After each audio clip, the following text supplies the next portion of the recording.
नमस्कार, NB news देख रहे हैं आप और मैं हूं आपके साथ मुस्कान। स्वागत है आप सभी का राजधानी लाइव में। तो बात सबसे पहले राष्ट्रीय राजधानी दिल्ली की, जहां पर अगले आदेश तक के लिए निजी और सरकारी स्कूल बंद रहेंगे। इस बीच ऑनलाइन कक्षाएं और बोर्ड परीक्षाएं चलती रहेंगी। शिक्षा निदेशालय की ओर से रविवार को इस संबंध में आदेश जारी कर पूर्व में स्कूलों के बंद रहने के निर्णय को बढ़ा दिया गया है। निदेशालय ने सभी स्कूल प्रिंसिपल को, स्टाफ और छात्रों को आदेश की सूचना देने के निर्देश भी दिए हैं। सोमवार को सुबह हल्की धुंध रही और इसी बीच दिल्ली में वायु गुणवत्ता सूचकांक खतरनाक श्रेणी में दर्ज किया गया और इसी को लेकर यह फैसला लिया गया है। डॉक्टरों ने लोगों को बहुत जरूरी काम होने पर ही घर से बाहर निकलने की सलाह दी है। बीते दिनों प्रदूषण की वजह से हवा खराब होने पर वायु गुणवत्ता प्रबंधक के आयोग के निर्देश पर सभी स्कूल और कॉलेजों को अगले आदेश तक के लिए बंद रखने के आदेश जारी किए गए थे। हालांकि हवा के लगातार खराब बने रहने के कारण रविवार को शिक्षा निदेशालय ने नया आदेश जारी कर दिया है।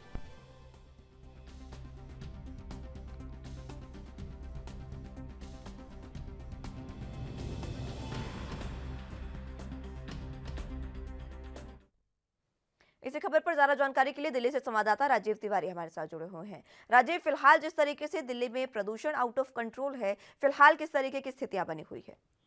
देखिए, बिल्कुल सही कहा आपने। आप मतलब इस तरीके से लगा वो बिगड़ कहीं न कहीं सरकारें कुछ कर रही हैं, मगर यहाँ पर बात करें जिस तरीके से 1 सप्ताह के लिए स्कूलों को सभी और कॉलेज बंद कर दिया गया था। खुद आर्यभट्ट केजरीवाल ने कहा था कि पॉल्यूशन ये कहीं न कहीं सरकारी स्कूलों को और प्राइवेट स्कूलों और कहीं कॉलेजों को सबको बंद करना पड़ेगा और कहीं न कहीं कंट्रोल करने की जाएगी। मगर यहाँ बात करें सरकारी विभागों को बंद कर दिया गया है और लगातार कहीं न कहीं प्रशिक्षण का काम था, वो भी बंद कर दिया गया है ताकि धूल मिट्टी या फिर पॉल्यूशन को इस तरह उसको कंट्रोल किया जा सके। मगर अभी तक सरकार की तरफ से, यानी दिल्ली सरकार की तरफ से स्कूलों को खोलने के लिए आदेश जारी नहीं किया गया है, मगर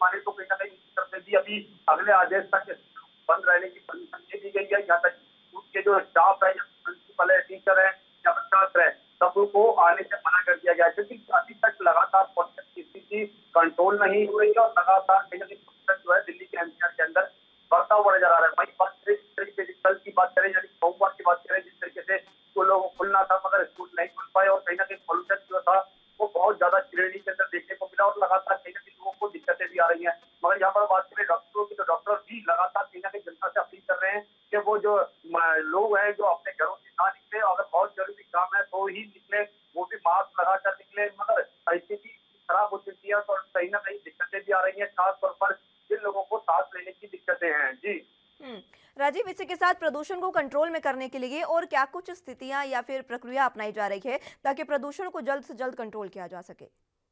बिल्कुल सही कहा आपने। यहाँ पर बात करें जिससे दिल्ली सरकार की, तो दिल्ली सरकार निरंतर कर रही है, मगर बात करें जिस तरीके से गाइडलाइन की, यानी कि पॉल्यूशन को कंट्रोल करने के लिए सरकार की तरफ से जो कदम है उसके अंदर जरूर सक्सेस मिल रही है, मगर दरअसल पर सक्सेस नहीं देखने को मिल रही है। यहाँ पर बात करें जिस तरीके से सरकार की तरफ से चलाई गई थी रेड लाइट ऑन गाड़ियां प्रक्रिया थी, उसमें भी कहीं न कहीं सुस्ती देखने को मिल रही है। तो अधिकारी होर्डिंग लेके खड़े हुए हैं, उनको लोगों को जागरूक नहीं कर रहे हैं, लोगों को गाड़ियां बंद करने के लिए नहीं बोल रहे हैं।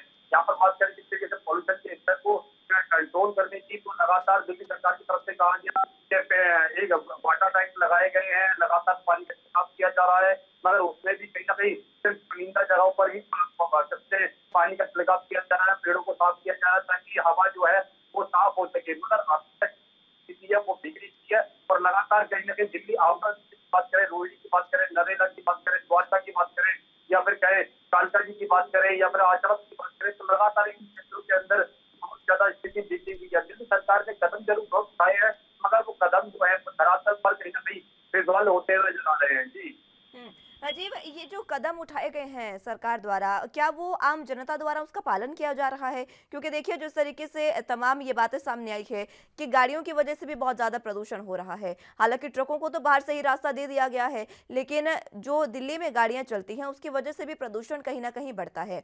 अब उसको लेकर आम जो जनता है वो किस तरीके से प्रदूषण की जो तमाम स्थिति है उसको देखकर लापरवाही बरत रही है या फिर उस पर काम करने की कोशिश की जा रही है?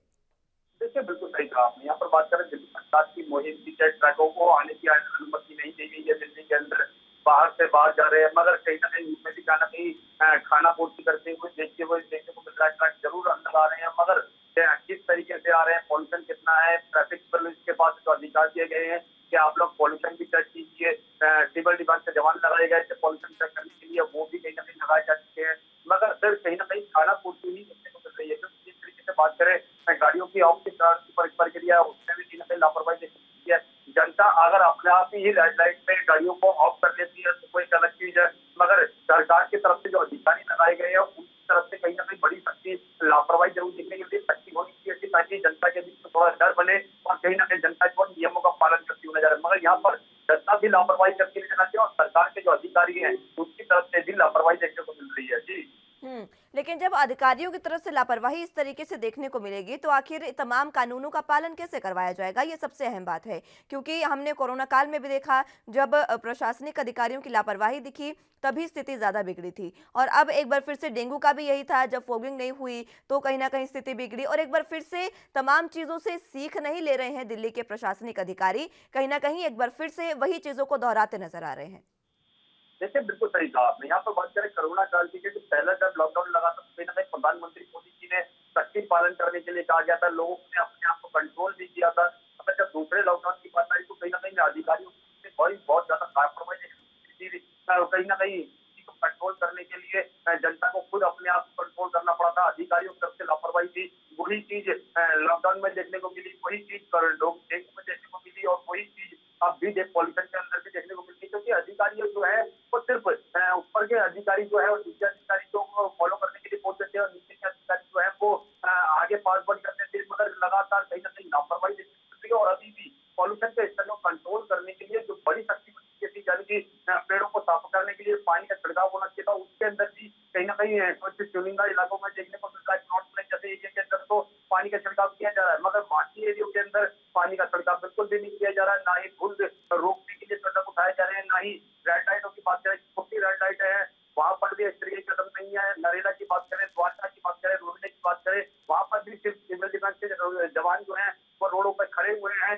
ना कि जनता को कहा जा रहा है कि आप गाड़ियां ऑफ कीजिए, मगर इस तरीके की जो लापरवाही है वो कहीं ना कहीं बड़ा खतरे को इशारा देते हुए नजर आ रहा है, जो बड़ा कहीं ना कहीं खतरा बनता हुआ भी नजर आ रहा है। मगर यहाँ पर बात करें, दिल्ली सरकार को 3 बार सुप्रीम कोर्ट की तरफ से फटकार लग चुकी है, जैसे कि 3 बार केंद्र सरकार को फटकार लग चुकी है, मगर अभी तक अधिकारियों की तरफ से जितनी लापरवाही देखने को मिल रही है वो कहीं ना कहीं बड़ा कारण बनता हुआ नजर आ रहा है। लेकिन राजीव, सबसे अहम बात तो ये है ना कि अगर अभी भी दिल्ली सरकार या प्रशासनिक अधिकारियों को प्रदूषण के लिए जागरूक करने की जरूरत हो रही है तो शायद जनता जागरूक होना ही नहीं चाहती है। क्योंकि तमाम जो स्थितियां हैं वो हम देख रहे हैं कि किस तरीके से प्रदूषण बढ़ा जा रहा है और इसी बढ़ते प्रदूषण से आम जनता परेशान हो रही है। बहरहाल, बहुत शुक्रिया राजीव हमारे साथ जुड़ने के लिए और तमाम जानकारी के लिए। वक्त एक छोटे से ब्रेक का है, फौरन हाजिर होंगे।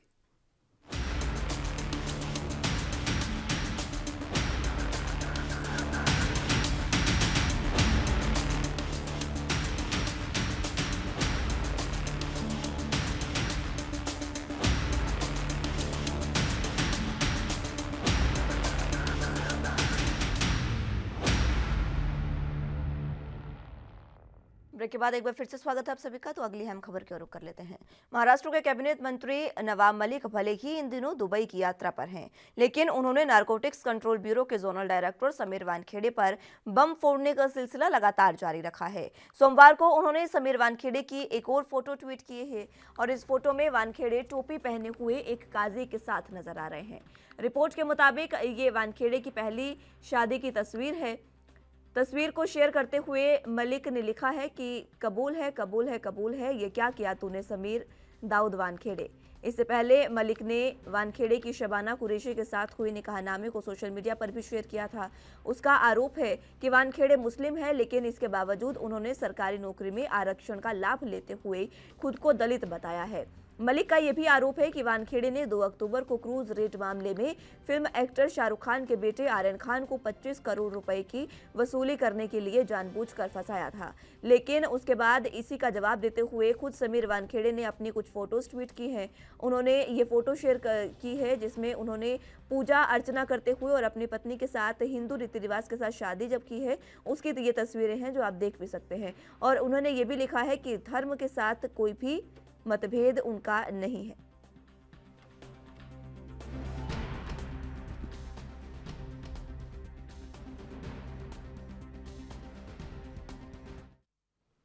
इसी खबर पर ज्यादा जानकारी के लिए मुंबई से संवाददाता सत्यप्रकाश सोनी हमारे साथ जुड़े हुए हैं।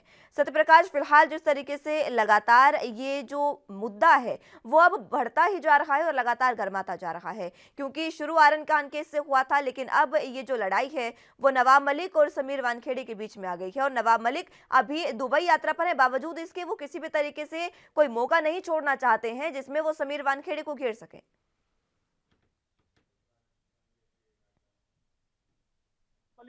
लगातार जो है समीर वानखेड़े को घेरते हुए नजर, हालांकि वह दुबई यात्रा पर, लेकिन उसके बावजूद उन्होंने ट्वीट करना बंद नहीं किया है। लगातार जो है वह ट्वीट करते जा रहा है। ऐसे में माननीय कोर्ट ने भी उनको राहत देते हुए कहा है कि जिस तरह से समीर वानखेड़े के पिता ने कहा था कि उनके परिवार और उनके लोगों को किस तरह से नवाब मलिक आरोप लगा रहे हैं, उसको बंद कर दिया जाए। इस याचिका की सुनवाई करते हुए माननीय कोर्ट ने कहा है कि जिस तरह से नवाब मलिक तमाम दस्तावेजों को लोगों के सामने पेश कर रहा है, ऐसे में सिर्फ उनको ध्यान देने की जरूरत है कि बिना वेरीफाई किए हुए किसी दस्तावेज को वह इस तरह के पब्लिसिटी न करे।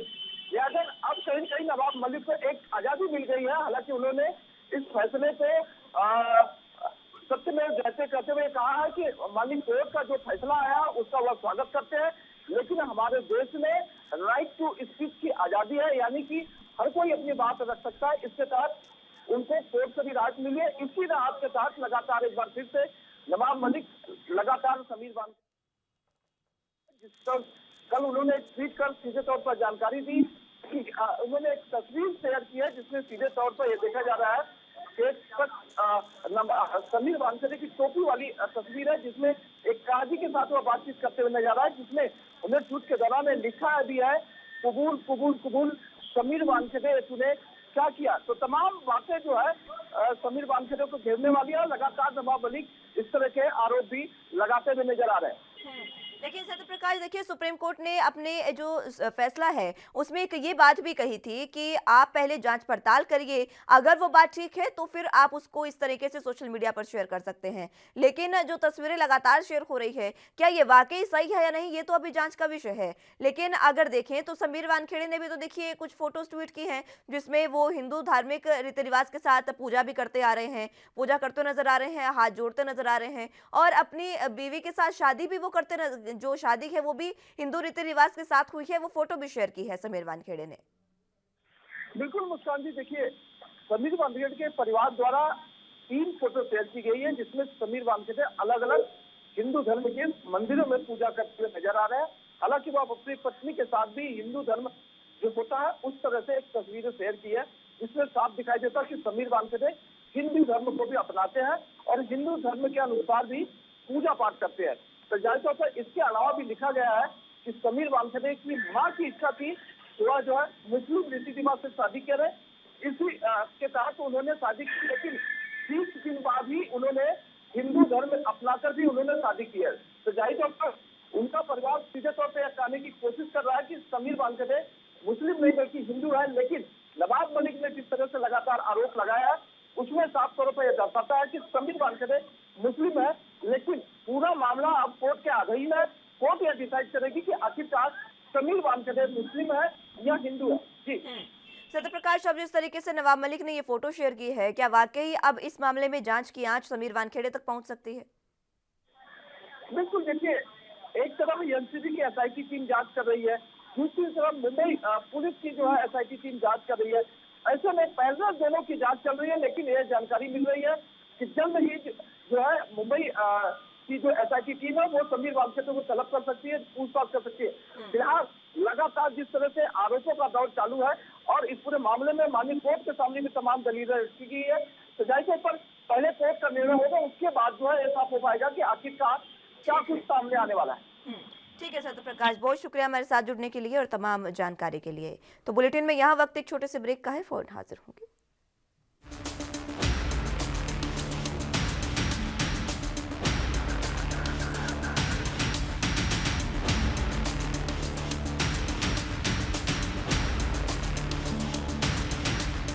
ब्रेक ब्रेक के बाद एक बार फिर से स्वागत है आप सभी का। तो अगली अहम खबर की ओर रुख कर लेते हैं। गृह मंत्री डॉक्टर नरोत्तम मिश्रा ने अज़दुद्दीन ओवैसी को विभाजन की राजनीति का पैरोकार बताया है। उन्होंने कहा कि ओवैसी की पार्टी एआईएमआईएम कांग्रेस के टुकड़े टुकड़े गैंग की मेंबर है।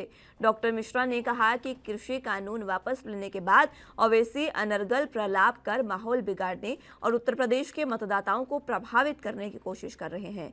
पब्लिक है, ये सब जानती है, उनकी ऐसी कोशिशें कामयाब नहीं होंगी। गृह मंत्री डॉक्टर मिश्रा ने कहा कि अज़दुद्दीन ओवैसी और उनकी पार्टी का मुख्य एजेंडा ही विभाजन की राजनीति है, इसलिए उसका हमेशा प्रयास रहता है कि ऐसे काम किए जाएं जिससे समाज, धर्म, जाति और वर्ग में विभाजन की स्थिति बने।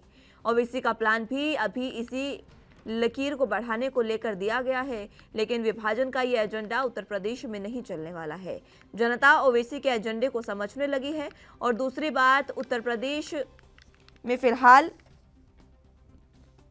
आपको बता दें कि योगी सरकार है, इसलिए ओवैसी अब इसके जवाब के लिए तैयार रहे।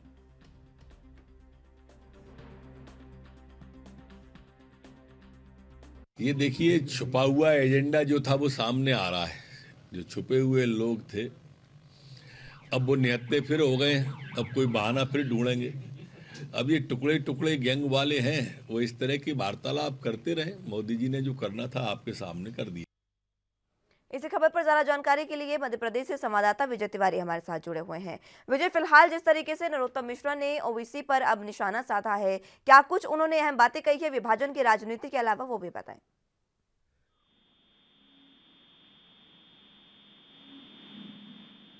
विजय, आवाज मिल पा रही है आपको?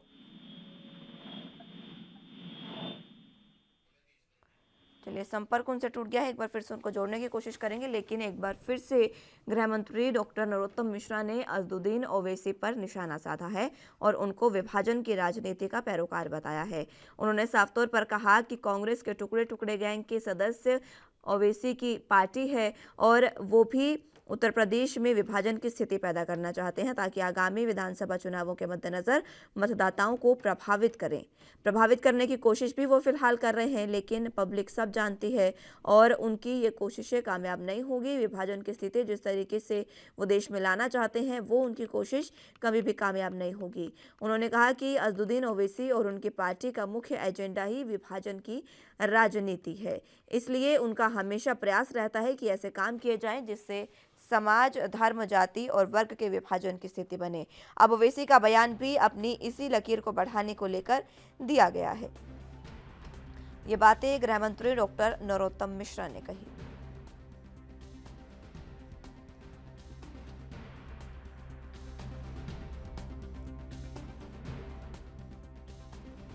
तो गृह मंत्री डॉक्टर नरोत्तम मिश्रा ने अज़दुद्दीन ओवैसी को विभाजन की राजनीति का पैरोकार बताया है। उन्होंने साफ तौर पर कहा कि ओवैसी की पार्टी एआईएमआईएम कांग्रेस की टुकड़े टुकड़े गैंग की मेंबर है और देश में विभाजन की राजनीति करना चाहती है। अज़दुद्दीन ओवैसी हमेशा ही विभाजन की राजनीति करते हैं। उन्होंने कभी भी देश को जोड़ने के बारे में नहीं सोचा। वो सिर्फ उत्तर प्रदेश में आगामी विधानसभा चुनावों के लिए वोटरों को साधने की कोशिश कर रहे हैं।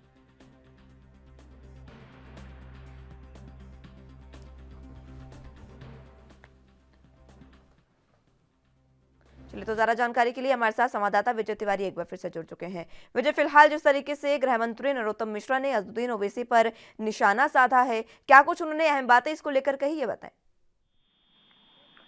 जी, मध्य प्रदेश के गृह मंत्री के द्वारा आगामी चुनावों को देखते हुए तरह तरह की बयानबाजी की जा रही है। अगर बात की जाए तो मध्य प्रदेश की, तो मध्य प्रदेश में इन दिनों राजनीतिक उठापटक लगातार जारी है, जिस कारण से आए दिन अगर विपक्ष को देखा जाए तो विपक्ष के द्वारा भी तरह तरह के बयान दिए जाते हैं, तो वहीं भाजपा के द्वारा भी तरह तरह के बयान दिए जाते हैं और निशाना साधा जाता है विपक्ष पे। कहीं न कहीं अभी जो आगामी विधानसभा चुनाव आने वाले हैं 5 राज्यों में, इसको देखते हुए भाजपा अब राजनीति कर रही है, वोट बैंक की राजनीति कर रही है, जिससे कि कहीं न कहीं वोट उनके प्लस हो। जी, ये जो तमाम बातें कही गई है, आगामी विधानसभा चुनावों के मद्देनजर इनका किस तरीके का जो प्रभाव है वो पड़ सकता है, विजय? बिल्कुल अगर बात की जाए किसान आंदोलन की, तो जिस तरह से केंद्र सरकार के द्वारा किसान बिल वापस लेने का बयान दिया गया है, उसे भी कहीं न कहीं विधानसभा चुनाव को देखते हुए देखा जा रहा है।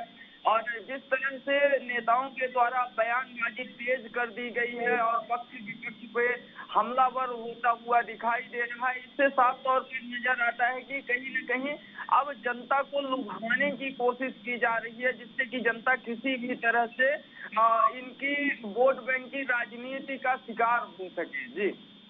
गृह मंत्री डॉक्टर नरोत्तम मिश्रा ने उत्तर प्रदेश में ये भी कहा है कि वहां योगी की सरकार है और वहां पर विभाजन की राजनीति आप नहीं कर सकते हैं, लेकिन ओवैसी पर उन्होंने सीधे तौर पर निशाना साधा है कि वो विभाजन की राजनीति करते हैं। अब इस उनके बयान को किस तरीके से लिया जा सकता है?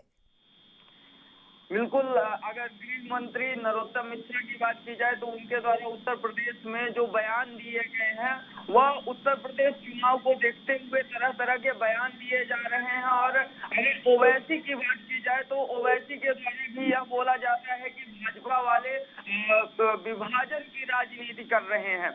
वहीं गृह मंत्री के द्वारा भी यह बयान दिया गया है कि ओवैसी के द्वारा विभाजन की राजनीति की जाती है।